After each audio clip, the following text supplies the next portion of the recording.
ایرانی پارلیمنٹ اسرائیل نے جنوبی بیروت میں ڈرونز اور میزائلوں سے حملہ کر کے 2 عمارتوں کے اپارٹمنٹس کو تباہ کر دیا۔ اسرائیلی فوجی حکام کے مطابق جنوبی بیروت میں حزب اللہ کے عسکری ڈھانچے کو نشانہ بنایا گیا۔ حملے میں ابھی تک کسی جانی نقصان کی اطلاع نہیں ملی۔ عینی شاہدین کے مطابق علاقے میں 3 دھماکوں کی آوازیں سنی گئیں۔ عرب میڈیا کے مطابق جنوبی بیروت پر حملہ امریکہ ایران مذاکرات میں تعطل کا سبب بن سکتا ہے۔ صدر ٹرمپ نے 1 ہفتہ قبل بیروت پر حملہ ناقابل قبول قرار دیتے ہوئے اسرائیلی پیش قدمی رکوا دی تھی۔ 2 مارچ سے جاری اسرائیلی حملوں میں شہداء کی تعداد 3613 ہو گئی، 11072 افراد زخمی ہوئے۔ ایرانی پارلیمنٹ اسرائیل نے جنوبی بیروت میں ڈرونز اور میزائلوں سے حملہ کر کے 2 عمارتوں کے اپارٹمنٹس کو تباہ کر دیا۔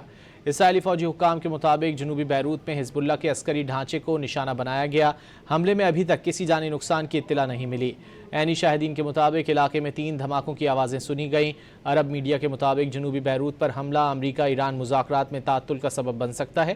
صدر ٹرمپ نے 1 ہفتہ قبل بیروت پر حملہ ناقابل قبول قرار دیتے ہوئے اسرائیلی پیش قدمی رکوا دی تھی۔ 2 مارچ سے جاری اسرائیلی حملوں میں شہداء کی تعداد 3613 ہو گئی، 11072 افراد زخمی ہوئے۔